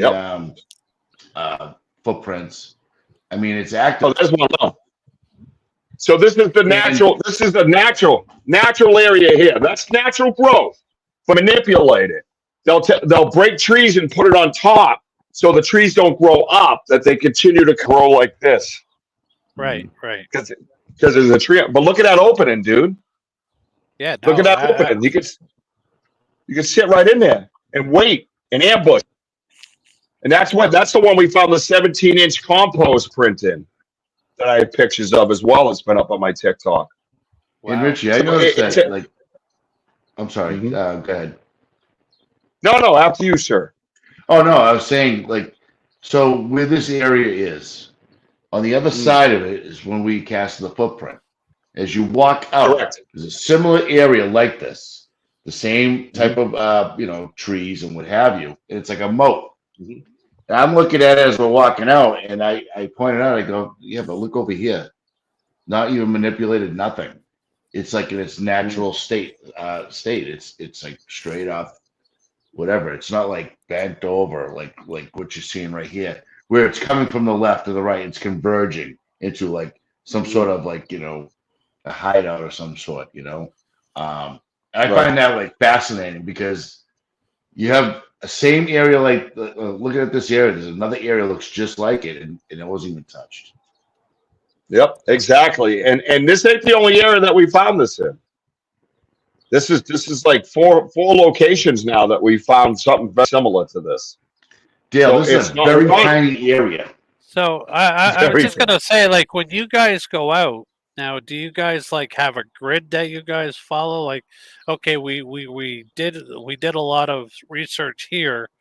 Now let's move over to this area. Do you guys like keep track of where you guys have already been compared to where you Right. guys are going? And so this way here, you're kind of opening your you like sniffing out the whole area, right? Until you can find like common similarities.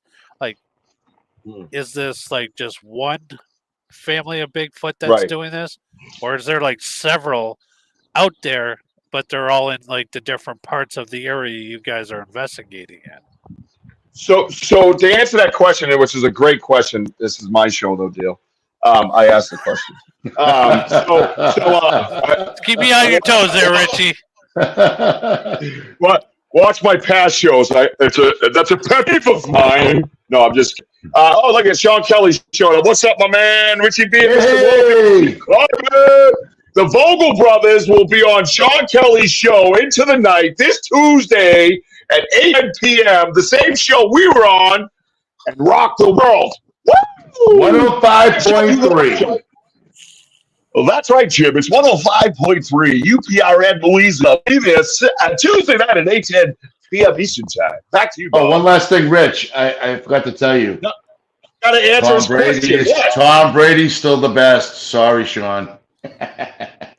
Yeah, Tom Brady's still the best, Sean. Sorry. So what we do is when we go into these places, so I'll go out, a lot of times I'll take a picture of the whole area so I know. So we essentially have to go back we started from. We have to go back to where we were the week prior. That's where our investigation starts, and then we can move to unknown areas. But you have to go back. This is what happened here. We talk about it on the way in. We're like, listen, let's go back. Full crapola. That's not even a word in Massachusetts, sir. Some kind of Pittsburgh PA mojumbo. So we are talking with Mike Trainer, who's a member of ours as well for Boots on the Ground. He's the map guy. He loves maps. So we mark them off, but we have pins that we put in our phones right now. So you drop a pin, drop a pin, drop a pin. But we'll discuss on the way in. I say, listen, we got to go back to where we got the print. We have to go back to where we got the print, and then we can work our way around this way. And we're like, okay, then we agree to that. So we like to go back to where there's other area. This area was hot. We got over there. We took the print. We got over there again. There's a whole different tree hanging down that wasn't there before. We got it on picture. That tree not broken and dangling. It was this time. We were there, 7 to 10 days prior. It's not that long before. There are no storms. There's no wind. You can see and talk about the magic whirlwind to me all you want. We researched this correctly. We keep records of this area. We keep pictures of this area.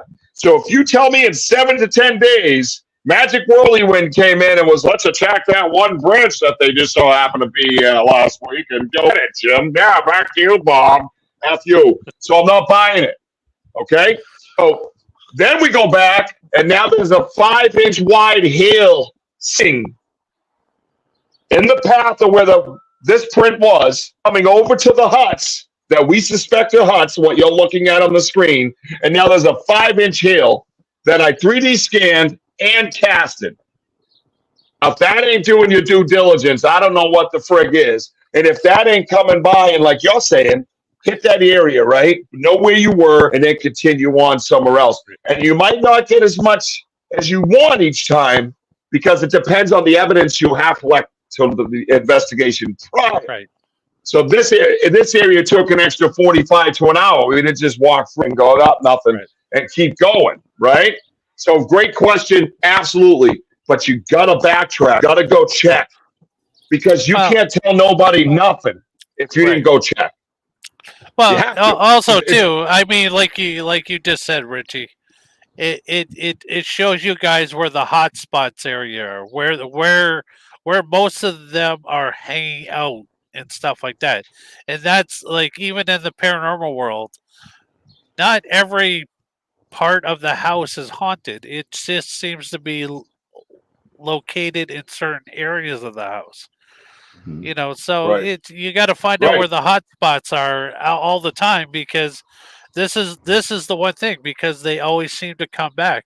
So the further you go out, there's nothing out here. Okay, so it's either they're not coming out here, or it's just they're not leaving the evidence, so we could trace it back to up to a mile or two away from this structure that you're showing. Will show you an area of where they're comfortably living, because this is where they're less likely to be noticed. There's probably a lot of huge food source coming through there. And like you said, it seemed like the perfect area. They had a lot of shelter, so they could hide away from anybody walking through the woods. And as far as we know, like, Bigfoot creatures are very good at cloaking themselves, so that even if you walked right by them, you wouldn't know it, because you can't see them. A lot of times, yeah. I've been grabbed at what I estimate 50 yards, and couldn't see it. I couldn't see it, and I've gone back to the video and enlarged it. All it does is pixelate. I'm like, what the? How did I not see that thing? It was absolutely nuts. So I believe, maybe not in the sense of the cloaking, where everybody talks about, you know, like the dimensional and all that. And again, I don't boo-hoo nobody's opinion, theories, thoughts, experiences, none of that stuff. All of it's possible. We don't know jack diddly shit like we want to pretend we do. We're all just investigating in our own way. And in the long run, a combination of all of it is what's going to be the end game here. So everybody just keep coming and doing what they're supposed to be doing, you know? Absolutely, and I cannot agree with you more, Richie. There is no such thing as an expert in any type of field whatsoever, especially when you get into the paranormal umbrella. There is no experts in this. There's people that have been doing it a lot longer, absolutely. But you know what? It's what they're doing is they're sharing their experiences, things that they've experienced, things that have happened to them, ways that they've been able to branch out and be able to get results. And every form of the paranormal investigations research should be held the same way. It doesn't matter if you're looking for Bigfoot, aliens, whatever you're looking for. Anybody who calls himself an expert, for one, is full of crap, because I'll tell you, people who I think should be considered experts, like John Zaffis, will still tell you he's not an expert. He's not an expert. The guy grew up in the paranormal field. His uncle is one of the most famous paranormal investigators of all times, and that is Ed Warren. So, I mean, if anybody deserves to call themselves an expert, it would be that gentleman. But he does not consider himself an expert, because he's just doing the research of how he was showing things, but also things he's learned over the years from working with other people. And that is the key. Work with other people. If we all just put our little piece of information together, we would get closer to the answers. But I still don't believe, no matter in this lifetime, we will never know 100% if Bigfoot truly does exist. And I do believe he does exist, just like I believe ghosts exist, just like I believe aliens exist. Why? How can millions and millions of people who have had experiences be wrong? It is their experience. It is what they experienced. It's what they went through.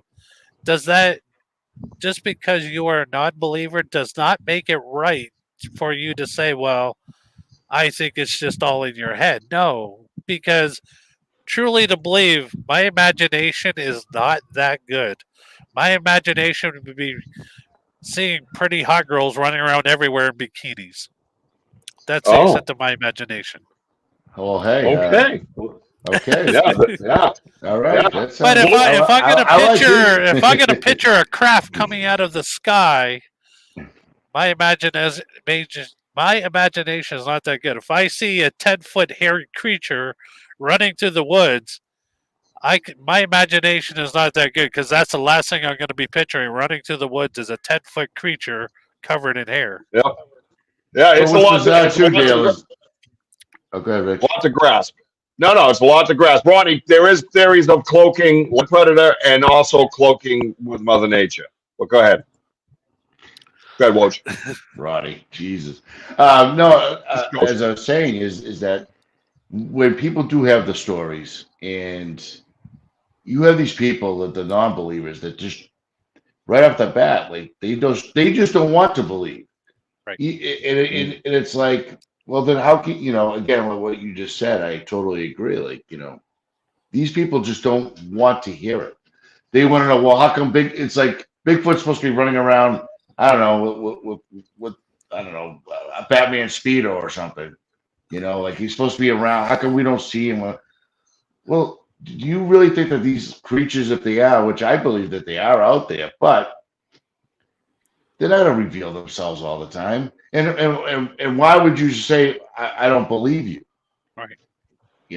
And you tell me why you don't believe me.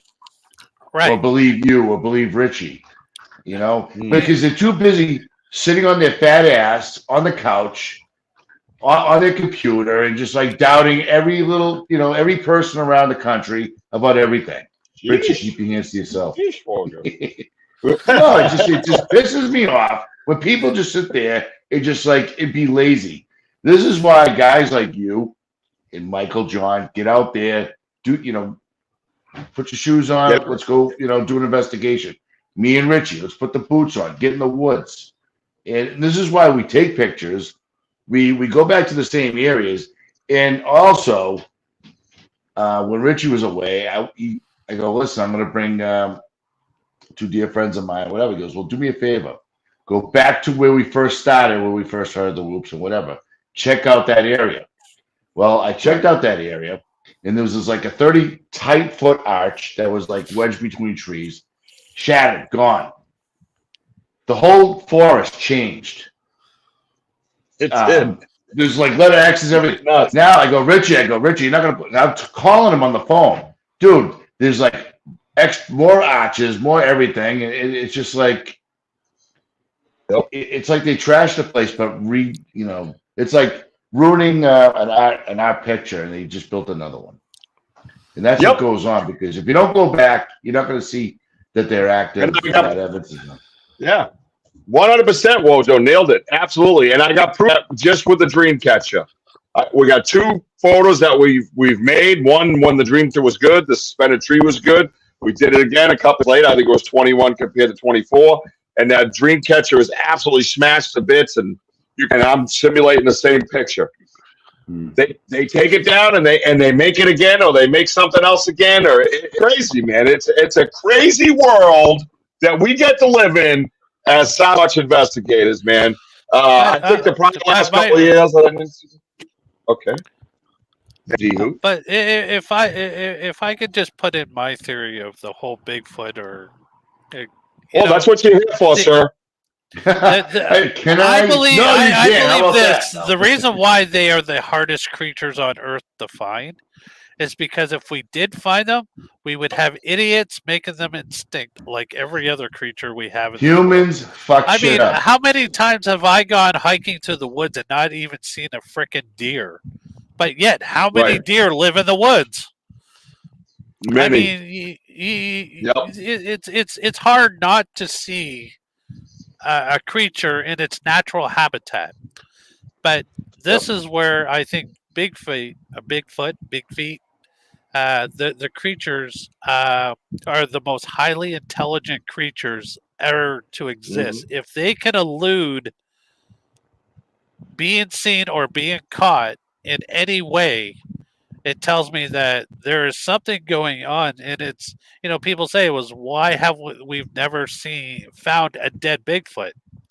Well, obviously there's a reason for it, because then people would just take the body and start doing to it when it doesn't need to be done to it. It actually has to go somewhere. Do these creatures live for eternity? Well, we don't know that because we've never found a dead one.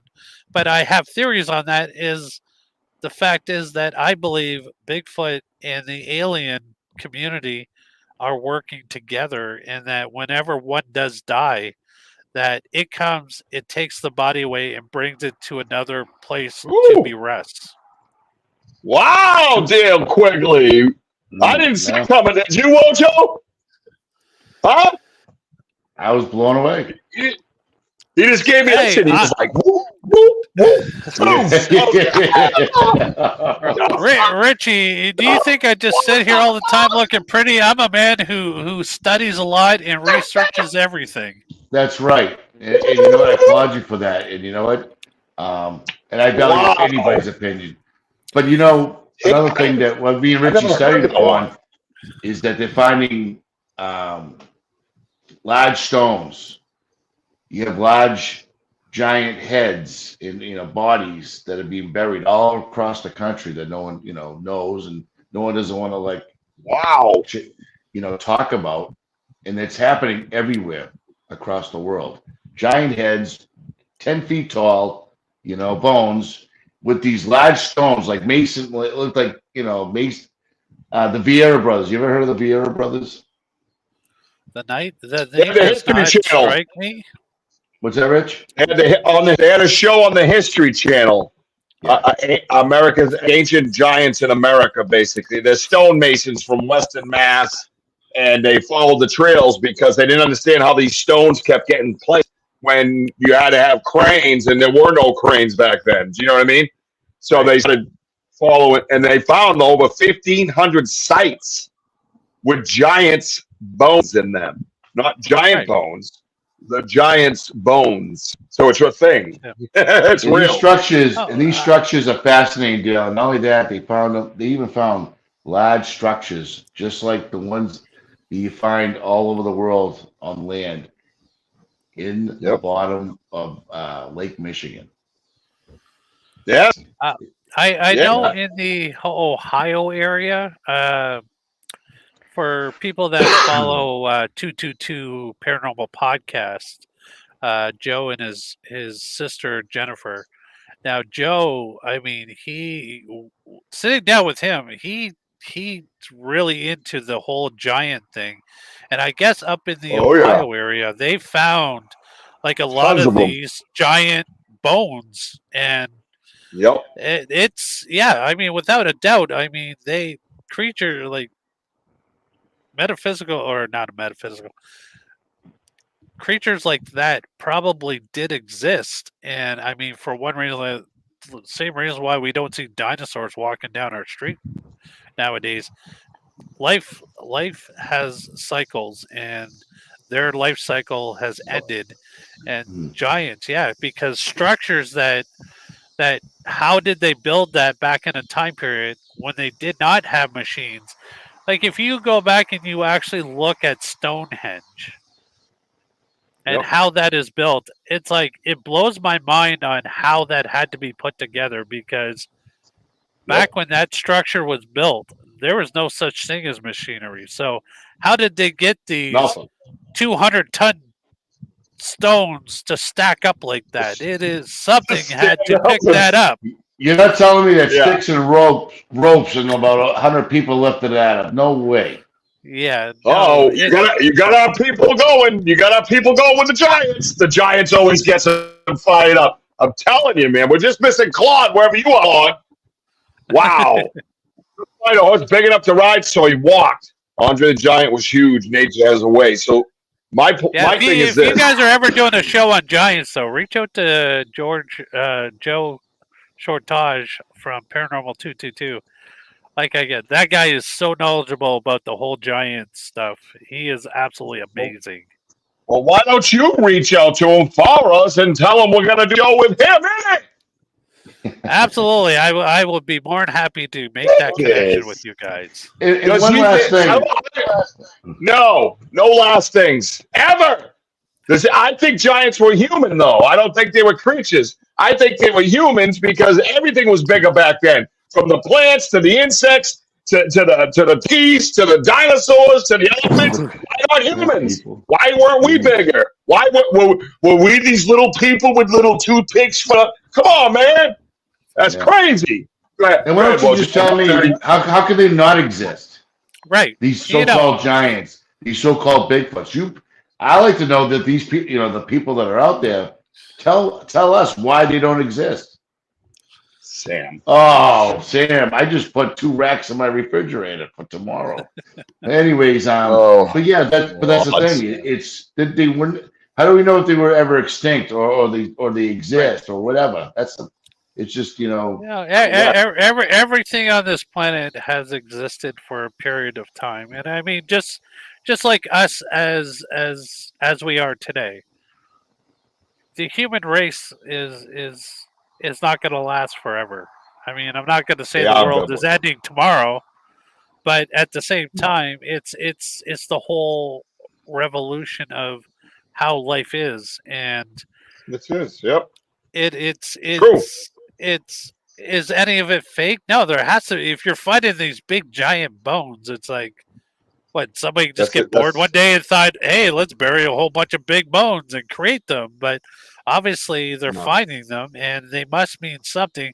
And I believe, like Wojo, that they were human looking and not anything else. I mean, right. But also, They're humans. Ron, because he beat me to the point that in the Bible they talk about these large Nephilims. Yeah.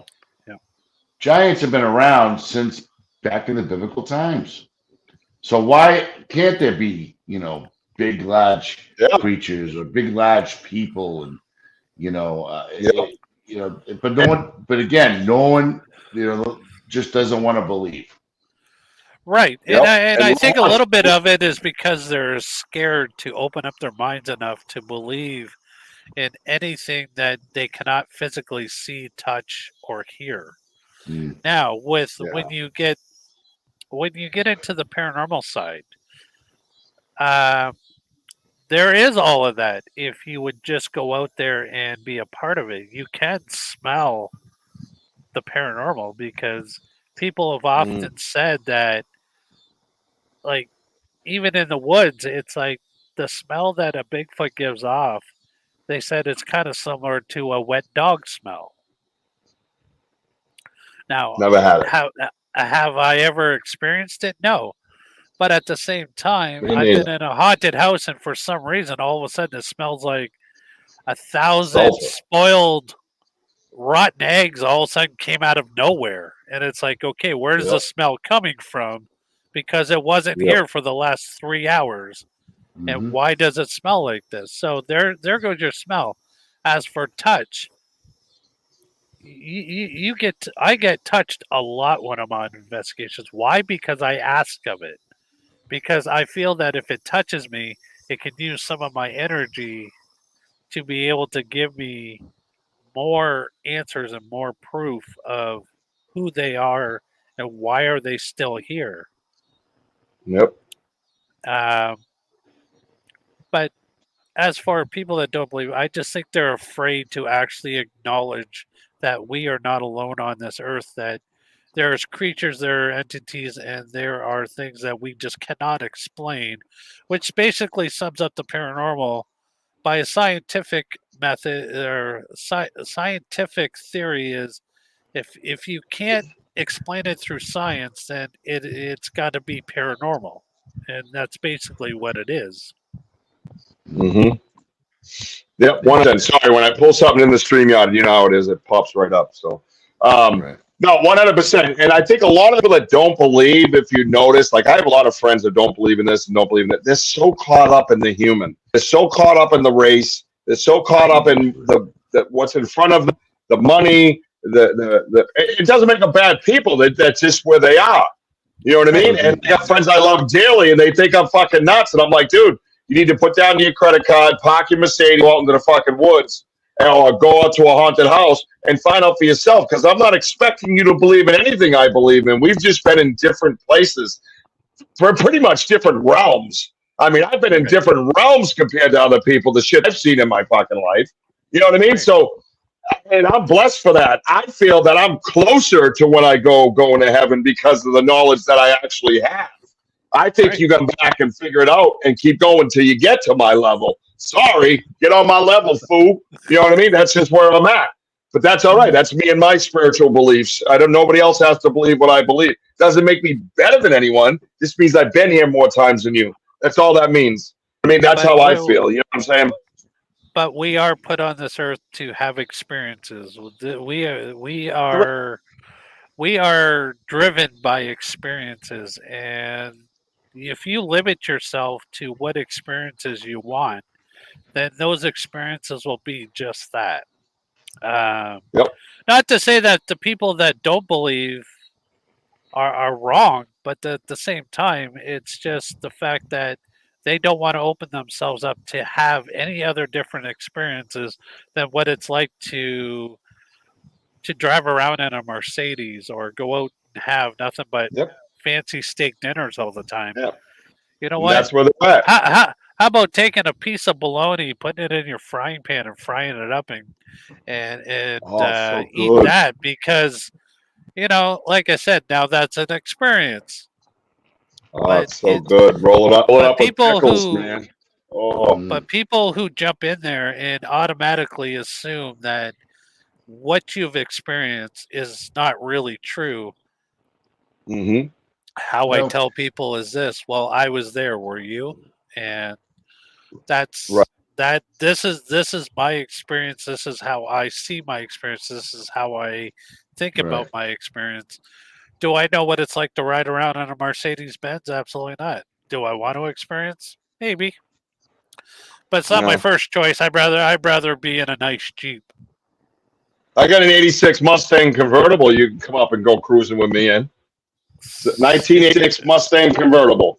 Full There we ride. go. A nice Oh, you American asked muscle him. car. You never even invited me in yet on that ride of that beautiful Mustang. See, Wrong. and this Wrong. and this is the funny shots thing. are Because, I see, got this bad is the funny shots. thing. I pictured Richie driving around in one of these vehicles that have no roof, no doors, nothing on it. Now he's got No, no you're pretty roof, close. but he's got doors. Yeah, Loud sorry about horns. that. I'll Loud work on horns that. and squeaky wheels. Yep.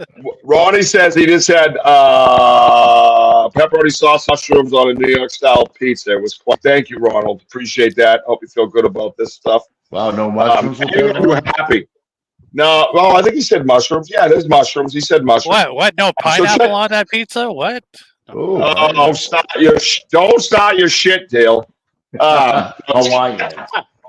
So listen up, everybody. We now have a show that comes up behind us at 8 o'clock, the Animal Paranormal Podcast on the Get Haunted Network. And you know how this works. Anybody can go on there at any time and choose what they want to watch. I just don't want to. I don't want to do that to him. I want you guys to jump from here and go check out his show. And we're going to do that every Saturday. We're going to collaborate, actually. He's going to be on our show, probably on the Saturday. We're going to flip-flop and come back to him. We might even do cross stories, and we were talking about doing a show on the Giants on my show. And then if you want the conclusion of the story, you have to jump at 8 o'clock to join us on his show. So things like that and kicking around that we're going to do. We're going to have fun with that. We're the only two shows on Saturday. And I don't want to piss in his Wheaties, so I want to make sure that we're respectful and everybody give them the stage, right? Right? You know how this works, right? So check it out. So buy the merch because that guy said so. And September 14th, 2024, big announcement. We're no longer just an event. We're broadcasting. We are part of this event now.